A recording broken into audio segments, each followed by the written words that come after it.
Fique sempre na reforma. No ano passado se celebrou os 500 anos da reforma. Ninguém quer ficar 500 anos em reforma. Quem já reformou sabe disto. Mas esta reforma celebrada no passado é algo que precisa permanecer sempre conosco, Igreja de Jesus Cristo. Convencionou-se o dia 31 de outubro como o dia da reforma, porque em 1517, no dia 31 de outubro, Martinho Lutero tomou aquele passo de reagir contra a venda de indulgências, perdão praticado então pela Igreja Católica Romana. E nessa reação dele, ele afixou na porta da igreja de Wittenberg, onde ele atuava, lecionando na universidade, suas 95 teses contra esta possibilidade de se vender o perdão, a indulgência. E foi esse protesto dele, na verdade, aquelas teses colocadas na porta da igreja, era uma forma comum de se propor teses para o debate entre os eruditos ali então. E, enfim, este foi um primeiro marco na vida de Lutero, muito forte, e se convencionou então que 31 de outubro é o dia da reforma. Mas a reforma é muito mais ampla. Essa reforma que aconteceu na Europa em reação a certas doutrinas desenvolvidas na Igreja Católica Romana foi algo muito maior, envolveu muitos outros reformadores, inclusive muitos outros antes de Lutero, até 3 séculos antes. Mas esta data foi marcante e a reforma se espalhou por grande parte do continente europeu. A reforma foi a tentativa de trazer a Igreja Católica Romana a mudanças à luz das Escrituras Sagradas, à luz da doutrina apostólica. A ideia era reformar a igreja, por isso a reforma. Mas não houve uma reação aceitável por parte da igreja e o resultado foi então a separação aí em duas propostas, católica romana e a protestante evangélica. Vamos pensar um pouco mais, concluindo nesta noite, o que nos abençoa este movimento vindo lá da Idade Média. Quero ler a palavra de Deus. Convido a ler a palavra do Senhor. Hoje, primeiramente, no Salmo 90. No Salmo 90. Vamos atentar para a palavra, vamos receber a palavra e que a palavra nos instrua nesta noite. Salmo 90, versos 1 e 2. Este salmo, um belo salmo, mas um salmo que leva a uma reflexão profunda. Entende-se que foi um salmo que Moisés escreveu quando da morte do seu irmão Arão. Então, naqueles momentos da vida humana, quando as coisas banais, fúteis, perdem o seu lugar e a reflexão profunda sobre a vida vem ao coração humano. E aí Moisés, então, no momento deste, escreve este salmo. Ele diz assim, receba a palavra, ouça a palavra. Senhor, Tu és o nosso refúgio, sempre, de geração em geração. Antes de nascerem os montes e de criares a terra e o mundo, de eternidade a eternidade, Tu és Deus. Agora quero ir dentro da ordem dos livros da Bíblia, mais à frente no profeta Jeremias. Mais à frente você tem Isaías, Jeremias. Profeta Jeremias, capítulo 9. Jeremias 9. Palavra do Senhor também para o seu coração nesta noite. Moisés cantou Deus, falou do Deus que é de eternidade a eternidade. E o que Jeremias nos diz sobre este Deus, falando em nome dele. Diz assim em Jeremias 9, verso 23. Assim diz o Senhor: não se glorie o sábio em sua sabedoria, nem o forte em sua força, nem o rico na sua riqueza, mas quem se gloriar, glorie-se nisto, em compreender-me e conhecer-me, pois eu sou o Senhor, e ajo com lealdade, com justiça e com retidão sobre a terra, pois é dessas coisas que me agrado, declara o Senhor. Deus falando sobre a ação dele entre o povo de Israel, na voz de Jeremias e além do povo de Israel, mas ele firma esta verdade: não se glorie o sábio em sua sabedoria, nem o forte na sua força, nem o rico na sua riqueza, mas quem se gloriar, glorie-se nisto, em me compreender, em conhecer-me. E agora vou ao Novo Testamento. Leia nas Escrituras comigo Efésios capítulo 2. Efésios capítulo 2, do verso 8 ao verso 10.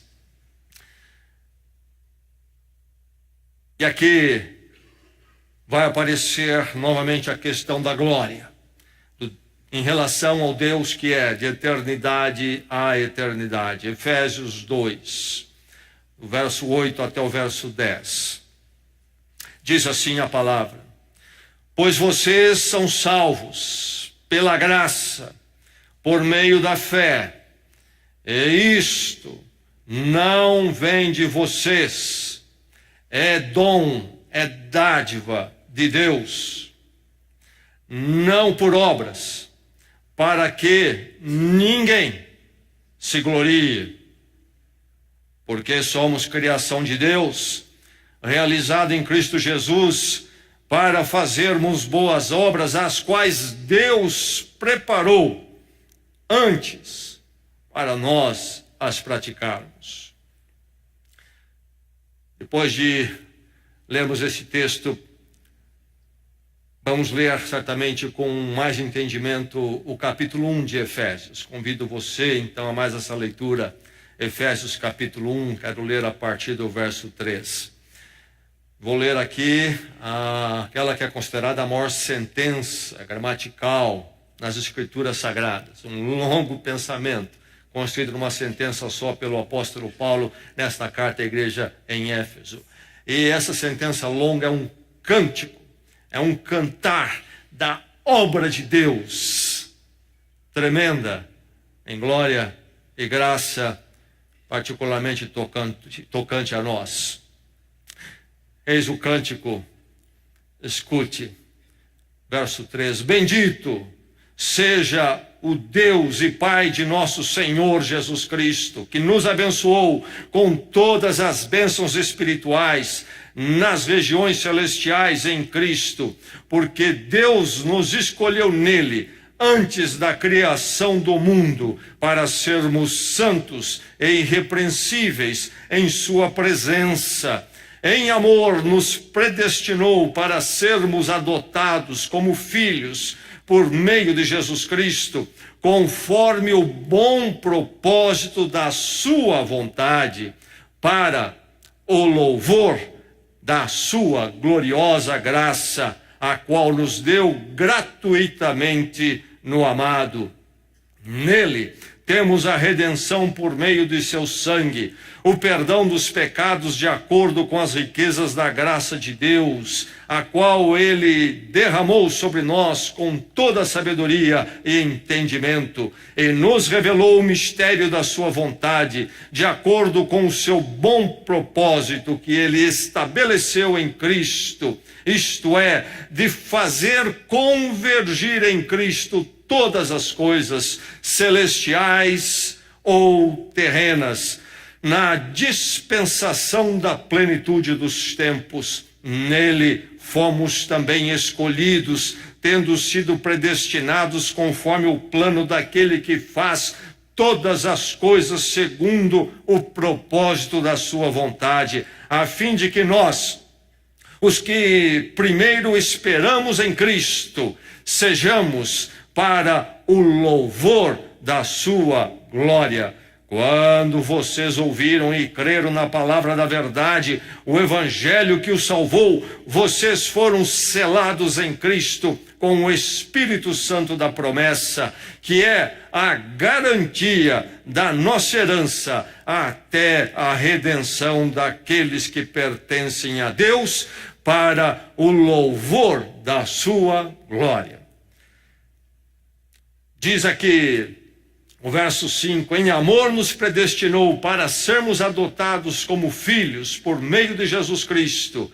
E aí o verso 6 diz o propósito de tudo isto, para o louvor da sua gloriosa graça. Verso 12 termina dizendo, sejamos para o louvor da sua glória. E o verso 13 diz, vocês foram selados em Cristo com o Espírito Santo da promessa. Lembre que selo aqui não é o selo do correio, mas a ideia do selo legal, como um carimbo hoje, por exemplo, num documento, um carimbo do cartório, uma confirmação. Vocês foram selados em Cristo com o Espírito Santo da promessa. E o verso 14 conclui, para o louvor da sua glória. Propósito novamente. E aí então, recordando o que nós já lemos, vocês são salvos pela graça, por meio da fé. Isto não vem de vocês, é dom de Deus, não por obras, para que ninguém se glorie. Para que ninguém se glorie. Exclusividade é uma palavra dos dias atuais para o marketing e o comércio. Tem-se a exclusividade do produto ou não se tem a exclusividade do produto? E a luta é em se ter a exclusividade do produto. A reforma levantou a bandeira de uma exclusividade sublime, a maior das exclusividades. Não do comércio, não do produto que tanto buscamos, mas de algo melhor, mais precioso do que qualquer produto que possamos imaginar.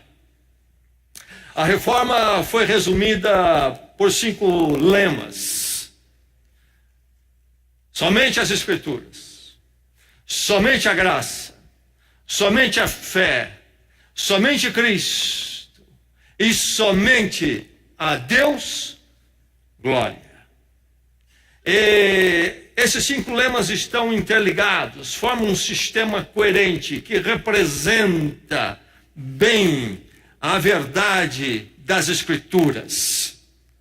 E começando com somente as Escrituras, a autoridade maior sobre a fé, e então em cima delas estabelecendo que é somente pela graça que podemos nos encontrar com Deus, e isto somente pela fé, não pelas obras, e isso tudo então somente através de Jesus Cristo, que é o meio de graça, vai resultar no último lema, que somente a Deus pertence a glória, e a mais ninguém. Eis a grande verdade. Será que entendemos isto? Vivemos nos dias quando prevaleceu de uma forma tremenda aquilo que chamamos de humanismo. O que é isto?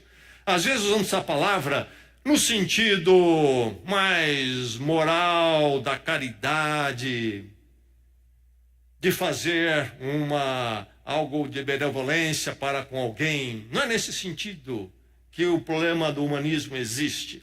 Humanismo no sentido filosófico, no sistema no qual o ser humano é colocado no centro. Então a verdade emana do ser humano, ele mesmo define os seus caminhos, a sua existência, a sua vida, e quem ele é, e o resultado hoje é tremendo disto, que chega a atingir a questão da epistemologia, isto é, como é que o ser humano conhece as coisas, e chegamos nesse ponto, inclusive, que o ser humano pode ele mesmo até se redefinir. E esse debate enorme em relação ao sexo que aí está, questão de gênero, é fruto disto. O ser humano é da tal ponto a referência das coisas que ele faz o que quer, com todos os valores, inclusive com ele mesmo. Não foi Deus que criou, não é ele a referência, estabeleceu isso, estabeleceu aquilo, são categorias definidas. Não, o ser humano pode mexer com tudo isso. Ele é o centro da verdade, a fonte da verdade. Vivemos nesses tempos e por isso nós somos muito sutilmente afetados. E nós, como discípulos de Cristo, Igreja de Jesus Cristo, precisamos nos realinhar com a palavra de Deus e escapar desta loucura que dominou o ser humano. Essa pretensão, esse desvario de que ele é o centro das coisas, e quando ele se torna o centro e a referência de si mesmo, ele não sabe se ele está em pé ou de ponta cabeça mais. Tendo em Deus a referência, nós sabemos quem somos, sabemos como devemos viver, conhecemos a resposta para a existência. Precisamos nos realinhar às Escrituras e no centro precisa estar esta verdade. Submeta-se exclusivamente a quem pertence à exaltação. Submeta-se à exclusividade da exaltação. É sobre isto que o último lema da reforma fala: somente a Deus glória. Será que você entende isto? Será que isso chegou realmente à sua vida? Submeta-se à exclusividade da exaltação que pertence a Deus eternamente. Moisés cantou no Salmo 90, antes que os montes nascessem, antes que eu existisse, antes que eu fosse um desejo no pensamento do meu pai e da minha mãe, antes que meu pai e minha mãe existissem, de eternidade a eternidade, tu és Deus. A exclusividade da exaltação pertence somente a Deus. Nós lemos em Efésios capítulo 1, sobre Deus fazer convergir as coisas todas em Cristo Jesus. Nós pensamos na fé cristã, em Cristo, de uma forma pequena e não entendemos a amplitude disso. Na verdade, por detrás da obra de Deus em Cristo, há algo sendo realizado e que vai ser consumado, meu irmão, minha irmã, que extrapola a minha vida e a sua. Nós somos apenas parte de um plano tremendo. Deus fazer convergir em Cristo todas as coisas. Deus em Cristo. Deus conosco. Isto é, nele mesmo todas as coisas convergirem. E no capítulo 2, diz assim: para mostrar nas eras que hão de vir a incompreensível riqueza da sua graça. Há uma obra de Deus aí tremenda, que nós podemos imaginar apenas algumas migalhas dela, porque é algo muito maior e tremendo. A exclusividade da exaltação pertence a Deus eternamente, nunca se esqueça disto. Pertence a Deus intrinsecamente, isto é, Deus, o Deus triuno, revelado nas Escrituras, este mistério da Trindade, que os teólogos definiram muito bem, uma substância em três pessoas. Ali, nesta dinâmica, o amor e a glória de Deus está preservado de uma forma tremenda, que Deus não precisa da minha glorificação, nem da sua. Deus não precisa também da glorificação da sua criação, porque já nele há toda a glória e glorificação necessária. Em uma medida que jamais poderíamos melhorar Mas não somente está em Deus em si, intrinsecamente, mas Deus também manifestou esta glória que já está nele, e essa glorificação que acontece dentro dele, no ato da criação. E a criação então proclama a glória de Deus, cantam os salmos. Porque Deus criou. Estaria Deus carente de glória?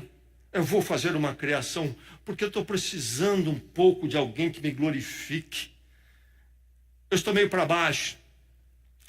Estou um pouquinho incompleto. Eu preciso ser um pouco mais exaltado. Não. A criação é exatamente mais uma manifestação dessa glória de Deus, no sentido de Deus querer compartilhar mais esta glória dele. Porque nesta glória dele é que há a alegria, há a dimensão da eternidade. E Deus cria, então, por causa desta razão, não porque ele precisava da minha glorificação, a glorificação do universo, a sua glorificação. Na verdade, era uma dimensão totalmente altruísta que pertence a essa glória de Deus, que inclui o altruísmo perfeito no mais alto nível. Por isso Deus é triuno, ali um com o outro. Então é mais uma expressão de Deus, de compartilhar comigo e você a maravilha e a alegria da eternidade dele. Será que conseguimos entender a profundidade destas coisas? Recentemente, poucos anos aí atrás, surgiu um movimento chamado os Novos Ateus, especialmente na Inglaterra. O mais conhecido, eu creio, é Dawkins. Dawkins, e ele e os seus companheiros criticam a teologia cristã, falando que esse Deus que pede para ser glorificado é um Deus egocêntrico, egoísta. Esse é o entendimento pequeno da revelação cristã. Essa colocação é daquele que não entendeu realmente o que as Escrituras dizem. Porque Deus deve ser glorificado, porque Deus ensina que devemos glorificá-lo. Porque é verdadeiro que somente Deus é realmente exaltado. Se Deus dissesse, sabe, deixe-me dizer, glorifiquem uns aos outros aí. Dê a sua glória maior um ao outro, procura alguma coisa. Não dá para mim, não. Dá para outro. Fica bonito assim. Deus estaria nos encaminhando para uma mentira. Porque somente Ele é de eternidade a eternidade. Deus nos chama para glorificá-lo, porque aí nós vamos encontrar a verdade. Nós vamos estar alinhados com as coisas como elas realmente são. É Deus que é exaltado. Deus quer que em nós habite a verdade e não a ilusão. Mas não somente isto, é que sendo ele então o único que é realmente exaltado, aquele que é de eternidade a eternidade, somente ele é adequado para receber a exaltação. Toda vez que nós ofertamos a exaltação a quem não é Deus, nós criamos um problema tremendo. Você já percebeu que neste mundo da exaltação, a mídia é o grande canal para isto. As pessoas que acabam atingindo um grau de glória começam a entrar em turbulência, começam a ter dificuldades. O ser humano não foi criado para ser alvo de glória, sabia disto? E isto sempre traz problemas para o ser humano. Alguns de nós, por não entendermos as Escrituras, não nos aprofundarmos na verdade cristã, na obra de Deus em Cristo, ficamos sonhando com glória, e às vezes pais sonhando com glória para seus filhos.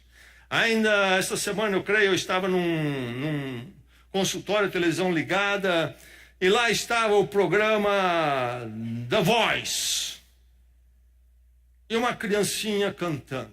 E ela terminou de cantar, recebeu, pelo que eu percebi lá, não ouvi, mas os movimentos, a aprovação do júri, e ela desce do palco, a mãe abraça, toda contente. Eu fiquei pensando, que mal estão fazendo para uma vida tão tenra sem a menor estrutura. Pais crentes estão sonhando com isso para os seus filhos. Queremos que os nossos filhos realmente façam melhor com as habilidades e oportunidades que Deus tem concedido a eles. Mas isto para a glória de Deus. Porque se for para o fim deles mesmos e a nossa exaltação, vamos criar problemas sérios. Talvez alguns aqui sonham em ser famosos. A mídia levanta, olha aquele jogador, olha os milhões, olha a atenção dele. O ser humano não foi feito para isto. Você sabe o que é você não poder andar mais numa rua? Você sabe o que é você não poder sentar mais numa lanchonete, numa pizzaria, para citar apenas alguma coisa, sem ser importunado? E isto constantemente. Como que uma pessoa assim vai encontrar equilíbrio e saúde? Vai ter que recorrer a certas coisas e vai ter seus problemas. Enfim, a verdade das Escrituras é que somente Deus é adequado para a glória. É a verdade. E sendo a verdade, Ele é aquele que tem estrutura para isto. Deus, então, espalha na criação o conhecimento da sua glória e a alegria de se conhecer esta beleza, essa sublimidade eterna que habita nele. Deus vem compartilhar conosco quando nos cria, quando cria este universo. A verdade é que a glória pertence a Deus e somente a Deus eternamente. Submeta-se à exclusividade da exaltação. Submeta-se à exclusividade da exaltação que o ser humano recusou atribuir a Deus. E que tragédia que foi isto. Que tragédia que foi isto. Efésios capítulo 2, eu não li, mas antes do verso 8, o apóstolo Paulo fala que nós, a parte de Cristo, estamos mortos em delitos e pecados. Mortos. Essa é a palavra que ele usa. Palavra fortíssima. Mortos em delitos e pecados. O que aconteceu? Isso nos remete lá para o relato de Gênesis na criação. Deus cria o ser humano, cria o homem, cria a mulher. A humanidade está estabelecida. Uma humanidade, unidade, numa diversidade, homem e mulher, dois opostos. A base da humanidade que Deus cria, a humanidade é um ser humano com dois opostos, não dois iguais, porque seria a mesmice, mas aí está essa complexidade e beleza da criação. Mas algo acontece. Existe ali, no jardim do Éden, diz as Escrituras, o fruto do conhecimento do bem e do mal, do bem e do mal. E Deus deu ao ser humano o mundo, deu o jardim, e disse para eles, utilizem de tudo. Faça o melhor uso das suas capacidades, dos recursos. O ser humano tinha ali recursos para fazer avião. Toda a matéria-prima lá estava. E a inteligência humana também. Podia construir um foguete, computador. Tudo isso estava ali. Mas disse Deus, apenas não toque nesta árvore. Porque o dia que vocês tocarem, vocês morrerão. Adão passava pela árvore todo dia, caminhando para ir ao escritório, ele via a árvore, carregando o seu laptop. Que fruto bonito. Deus disse, não toque, não vou tocar. E ia para trabalhar. Eva vinha atrás, ia para o shopping center ou supermercado. Que fruto bonito. Nosso mercado está cheio de fruto. Não vou tomar, não vou comer, não vou pegar. E ia embora. E assim iam vivendo a vida. Até que um belo dia, pela insinuação e a tentação, não resistiram e tocaram no fruto. E aí surge uma porção de ideias sobre esse fruto. Vira e mexe, aparece a maçã por aí. Coitada da maçã, um fruto tão gostoso, não tem nada a ver com a história. Há aqueles que inclusive falam que é o sexo, coitado do sexo. Deus criou o sexo e disse que era bom, dentro dos caminhos corretos que ele estabeleceu também para o sexo. O que aconteceu naquele dia, quando o ser humano tocou naquele fruto? Aquele fruto em si não é o problema. Qual era o problema? O problema era o coração humano, o íntimo humano. O fruto era apenas uma forma concreta de expressão. O ser humano tinha duas atitudes toda vez que passava por ali ou toda vez que se lembrava daquela árvore. Deus disse, não toque nisto, toque em todo o resto. E o ser humano não tocava, e toda vez que ele não tocava, o que ele estava dizendo, a Deus pertence a glória, Ele é o Senhor da minha vida, da minha existência, e eu vivo conforme Ele estabelece.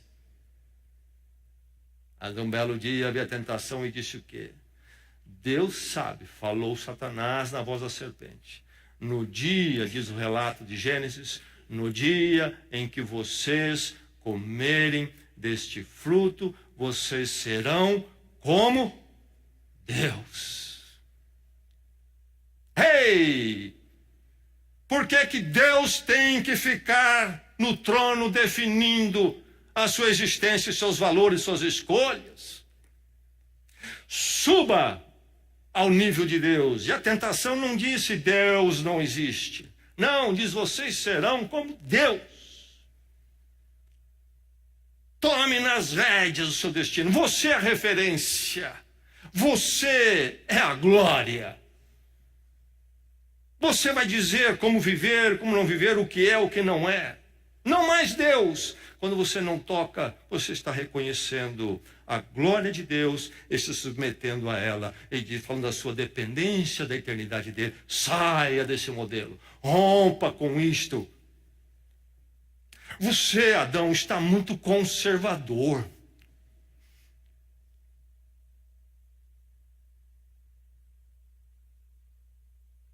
E tocaram. Sereis como Deus. E Deus falou que seria o caminho da morte. A questão não é apenas morte física, mas realmente a morte espiritual. Naquele dia o ser humano perdeu a fonte de vida que vem do Deus eterno, a verdadeira vida. O ser humano recusou atribuir a Deus naquele dia a exclusividade da exaltação. Entendeu que Deus tinha que dividir com ele. Glória a Deus é o propósito central da vida humana. E o que acontece quando não é? Quando não é, acontece o desastre, porque o ser humano dará a glória àquilo que não é Deus. Dará a glória, então, a algo que é menor do que Deus. E a tragédia entra, e toda a confusão, desorientação chega à vida humana. E vivendo esse tumulto, essa conturbação individual nos nossos dias e social. Porque o ser humano entendeu que ele iria definir a quem pertencia a glória. Tragédia. Tragédia na história humana, fonte de todos os problemas e desacertos emocionais, chamados psicológicos, morais. A questão existencial, vazio, tantos indo ao suicídio. Aliás, eu ouvi de uma pessoa que lida com a documentação nesta área, recentemente, que Bragança tem um alto índice de suicídio. Está perto de nós. O vazio, o desespero. Submeta-se à exclusividade e exaltação que o ser humano recusou atribuir a Deus. Submeta-se à exclusividade da exaltação que é preservada no resgate em Cristo.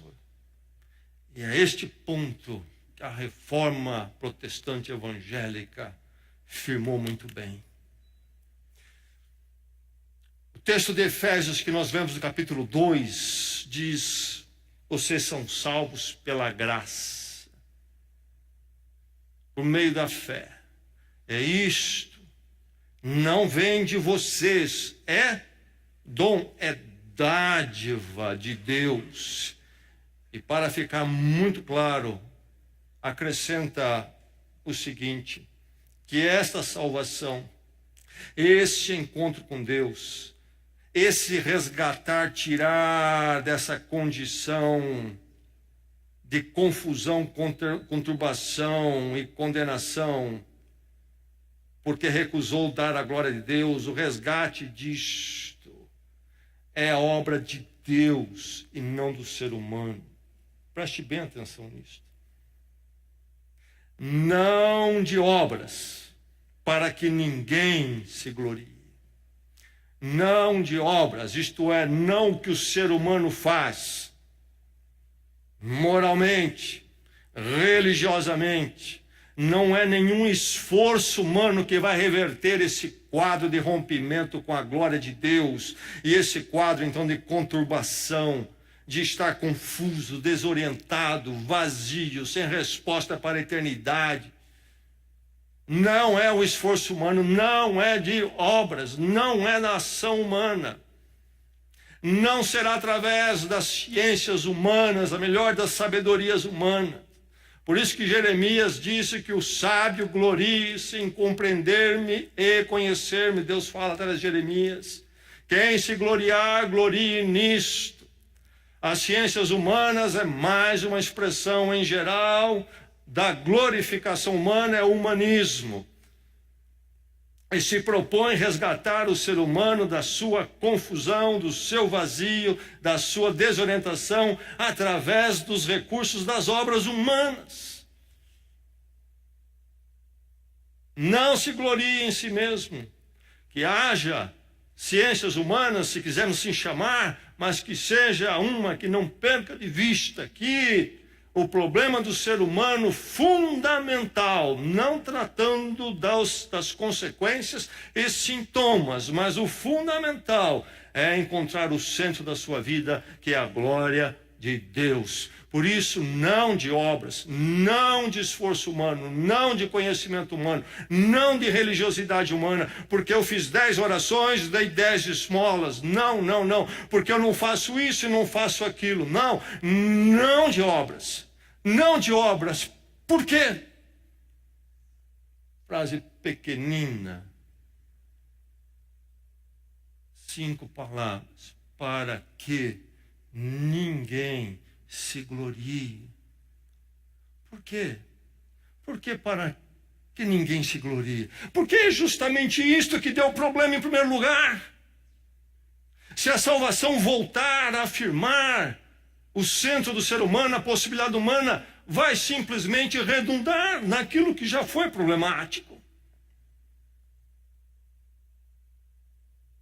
A obra de Deus em Cristo é justamente o reverter de qualquer exaltação humana e trazer a exaltação de Deus a Deus, o coração e a vida humana outra vez.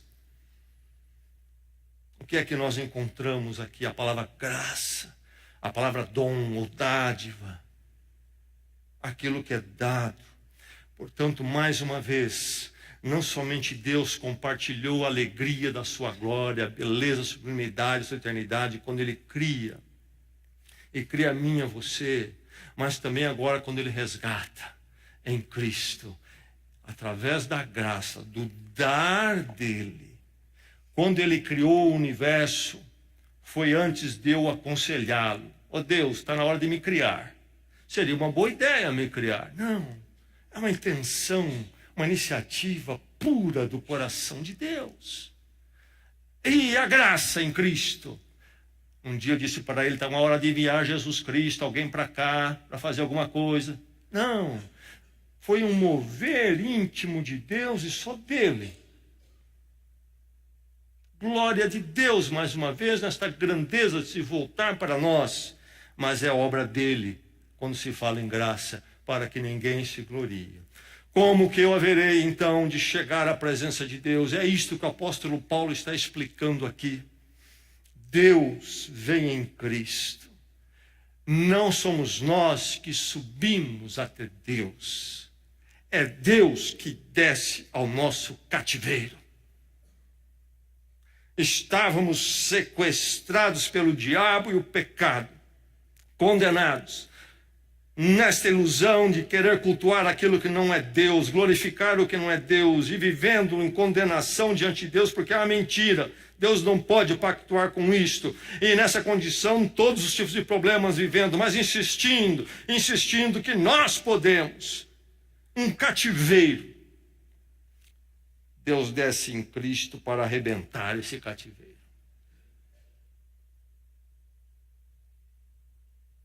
Até mesmo quando nós nem estamos interessados nisso. Quero eu continuar na minha glória. Cristo vir aqui é eu ter que negar a minha glória e dar glória a Deus, reconhecer que Ele é grande realmente. Então, Deus vem em Cristo e vem para pagar o resgate na cruz.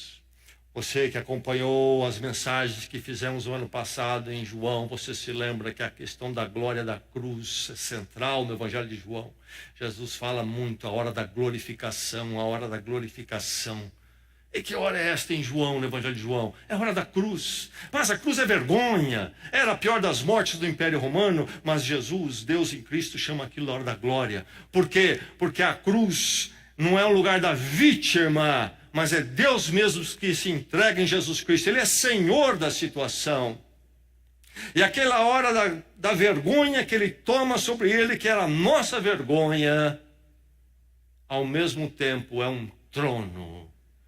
Deus em poder ali se dá para arrebentar o poder do maligno sobre nossas vidas e nos resgatar para Ele eternamente.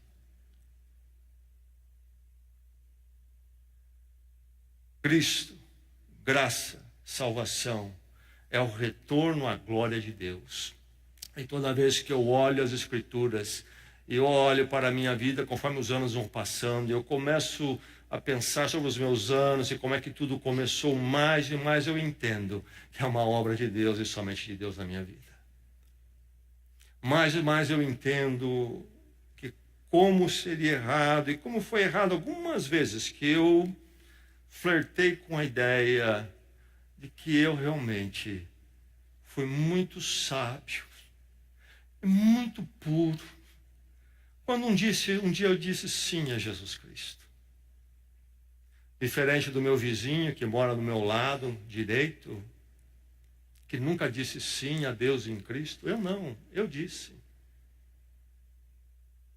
Percebe? Percebe como eu estou um degrau acima dele? Ele poderia dizer sim também. Não disse, eu disse sim. Olha para mim aqui, Jessé.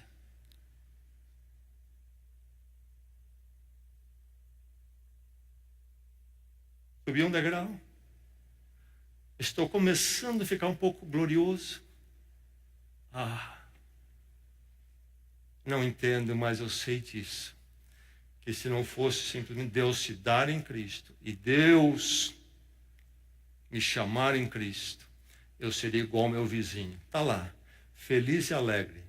E não quer saber nada de glorificar a Deus. Não, que não é religioso, todo mundo é.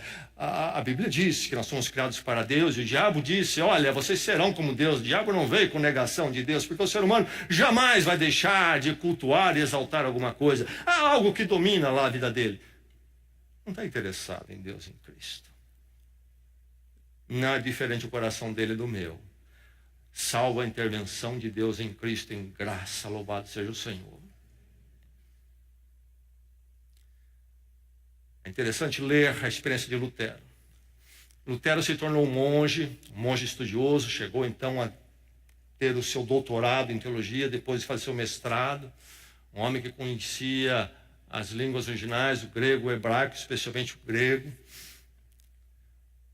Mas Lutero, que estava na carreira para ser um advogado, se preparando para ser um advogado, quando ele teve um encontro com Deus, houve um momento da vida dele que ele foi sacudido dentro de uma tempestade, entendeu a sua pequenez e aquilo atribulou seu coração, ele percebeu que ele não tinha as respostas mais fundamentais para a vida. Enfim, ele abandona toda a proposta de se tornar um advogado e ele entra para, então, a vida monástica. O que é que ele buscava? Ele buscava a paz com Deus. Como é que eu, Lutero, posso acertar minha vida com Deus e encontrar a resposta que tanto eu preciso, pela qual meu espírito anseia? Encontrar finalmente o descanso e a razão da vida em Deus. E aí ele entra em todos os esforços religiosos, todas as disciplinas monásticas, inclusive o confessionário. Ele confessa ao seu superior, e confessa tanto que ele chega a irritar seu superior. E chegava ao ponto dele confessar e sair do confessionário, e no meio do caminho ele voltar. Porque ele voltava e dizia: acabei de pecar de novo. Inteligente, mas sincero. E nessa agonia ele caminhou. E ele diz que naquele tempo ele ouvia falar da justiça de Deus, que Deus era justo, e havia inclusive uma estátua, um Cristo ali com uma atitude bem séria de julgador. Ele escreveu que naquela época ele odiava Deus. Enquanto ele procurava aplacar Deus, na verdade ele odiava, porque Deus estava sempre esmagando Lutero e nunca entregando o que ele tanto precisava, que era estar bem com Deus. Terrível experiência. Terrível. Por isso ele disse também: eu não conseguia me alegrar em Deus. Não havia fonte de alegria. E este é o drama. E quando não se entende a graça absoluta de Deus, uma ação de Deus, Deus é glorioso, é Ele que vem em Cristo, é Ele que dá, é dádiva. E não é nosso mérito, não é por obras. Quando não se entende isso, se coloca no mérito humano, é preciso fazer para ser aceito diante de Deus. É preciso, então, ter essa meritocracia. O ser humano vive num relacionamento complicado com Deus e nunca há alegria. Essa é uma razão porque grande parte da cristandade é tristonha no seu culto, no sepultamento. A graça é uma coisa que está infundida em você e agora você, então, nela precisa fazer por merecer. Mas se eu não conseguir fazer por merecer nesta vida, uma alternativa seria a reencarnação. Algumas religiões tomam esse caminho. O catolicismo romano cria o purgatório. Você vai para o purgatório enquanto você não passar por todo o purgar e merecer. Você não chega à presença de Deus e ao paraíso. Atravessa a vida nessa agonia neste mundo e a agonia espera pela pessoa depois. Não há alegria em Deus. Sepultamento não há o que celebrar, não há vitória a celebrar. É tristonho. O culto se torna tristonho. Falta a graça, falta a glória de Deus. A alegria da glória de Deus. Manifesta em graça. E Lutero fala de como tudo mudou quando ele entendeu que a justiça de Deus no Novo Testamento é a justificação que Deus realiza em Cristo em nosso lugar, para que sejamos justos diante dele, porque Cristo pagou a nossa dívida, apesar de sermos pecadores ainda. É a glória de Deus, grande em graça, é a exaltação de Deus e não minha. E aí a grande alegria, porque a minha alegria está na glória de Deus manifesta em graça.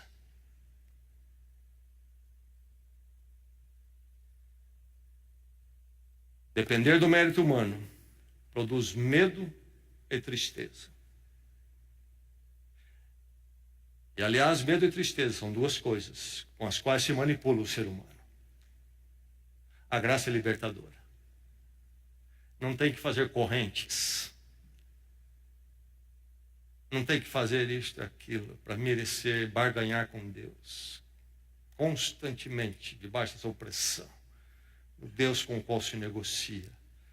Dízimos, dádivas. A todo momento é chamado evangelho, porque na verdade está voltando aquilo que a reforma combateu.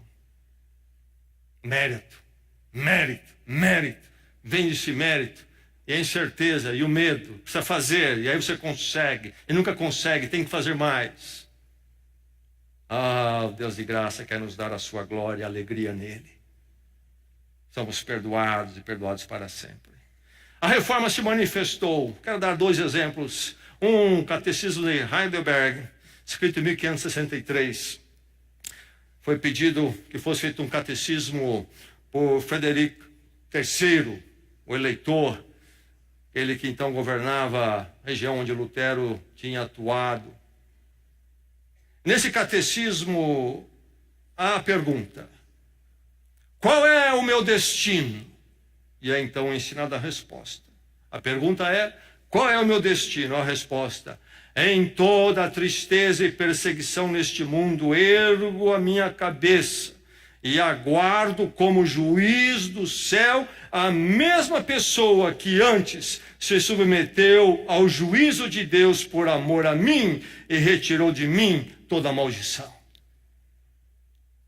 Aqui a glória toda de Deus, e aqui há a minha paz e alegria. Eu aguardo como juiz do céu o mesmo que se deu por mim diante do juízo de Deus. Sou livre em Cristo para sempre, pertenço a Deus. Um outro catecismo muito conhecido, a de Westminster.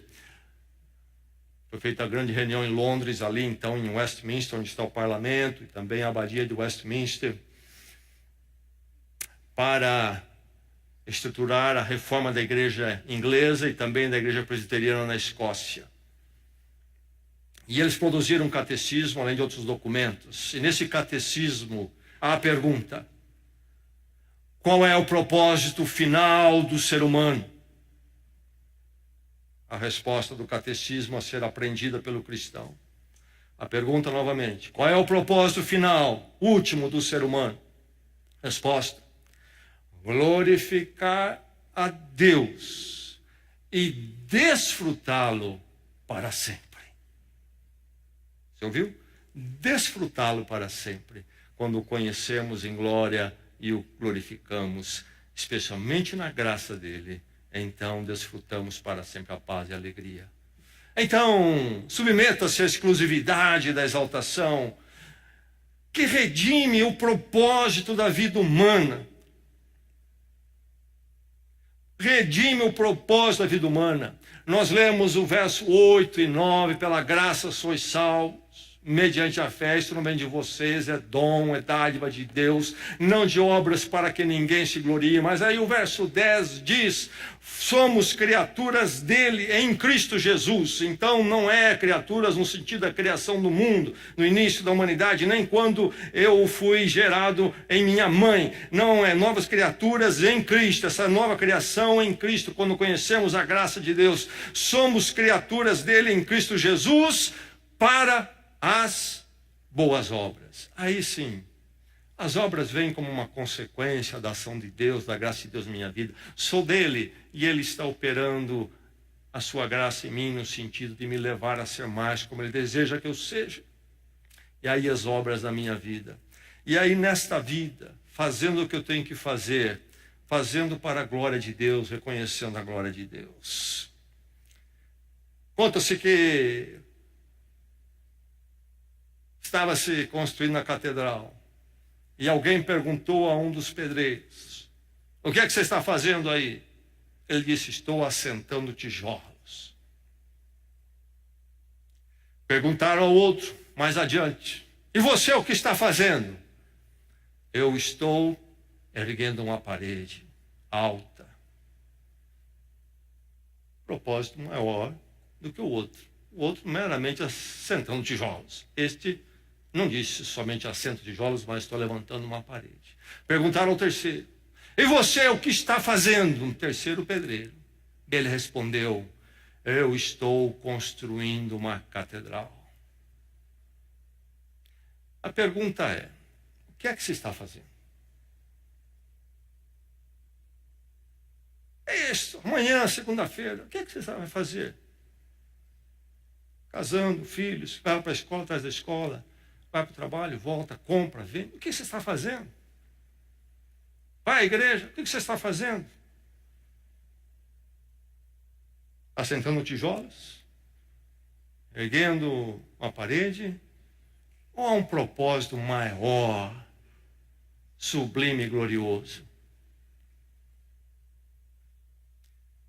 Glorificar a Deus é o propósito holístico, é o propósito sobre tudo que somos, sobre tudo que fazemos. Nós devemos de fazer a maior parte das coisas que qualquer pessoa no mundo faz. Mas há um abismo de diferença. Eles fazem na glória humana. Nós fazemos para a glória de Deus.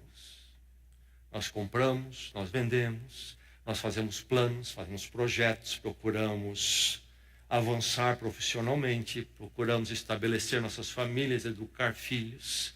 Mas é sempre muito mais que assentar tijolos, muito mais que uma parede. É uma catedral, é a glória de Deus. Só Ele pode ser o propósito holístico, porque só Ele é, então, transcendente, glorioso para sempre, de eternidade a eternidade. Tu és Deus. Já ouviu falar de C.S. Lewis?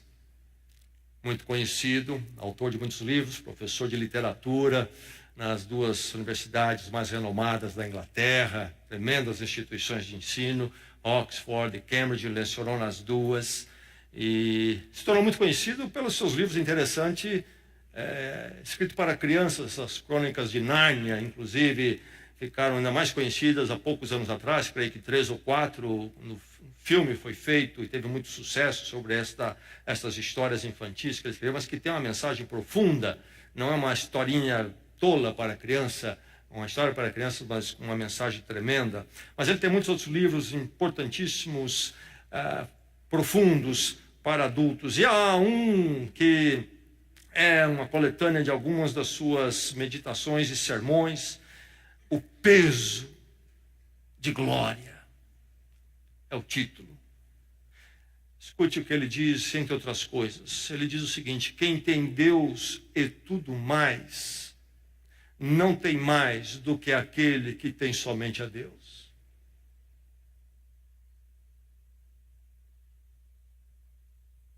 Diz mais, os livros ou a música, nos quais pensamos estar a beleza, nos trairão se confiarmos neles.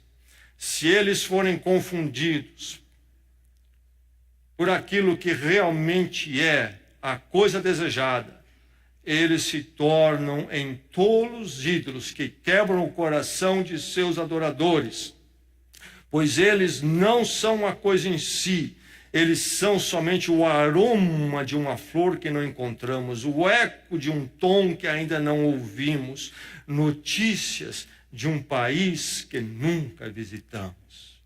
Falando do céu, a presença gloriosa de Deus. Os nossos anseios nas coisas, ele está dizendo na verdade, são apenas lembretes de um anseio mais profundo que não serão satisfeitos nisto. Naquilo que fazemos aqui e ali, naquilo que apreciamos aqui e ali. A verdade, isso é apenas um reflexo de um país que ainda não visitamos. Ele diz mais neste livro, de fato, se considerarmos as promessas descaradas de recompensa e da natureza impressionante das recompensas prometidas no Evangelho, parece sempre que o nosso Senhor encontra nossos desejos não muito fortes, mas muito fracos. Somos criaturas indiferentes, enganados sobre bebida, sexo e ambição. Quando infinita alegria nos é oferecida, como uma criança ignorante que quer continuar a fazer e brincar com tortas de lama na favela porque simplesmente não consegue imaginar o que significa a oferta de uma férias na praia. Nós somos muito facilmente satisfeitos.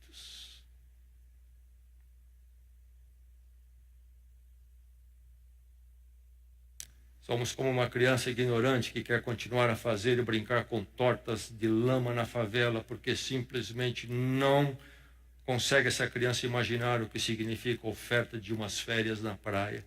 Nós somos muito facilmente satisfeitos. Nós somos criados por Deus para a sua glória, para desfrutarmos da alegria da sua glória. Perdemos isto, infelizmente. Somos marcados por essa perda de forma terrível e profunda.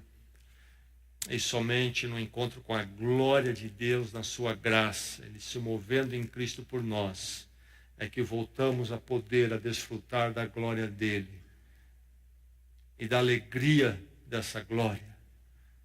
E assim nos alegrarmos e desfrutarmos, então, a glória dEle, hoje e para todos sempre. E deixarmos de glorificar nossas tortas de lama na favela, para desejarmos as grandes férias na praia da glória de Deus para todos sempre. Oremos.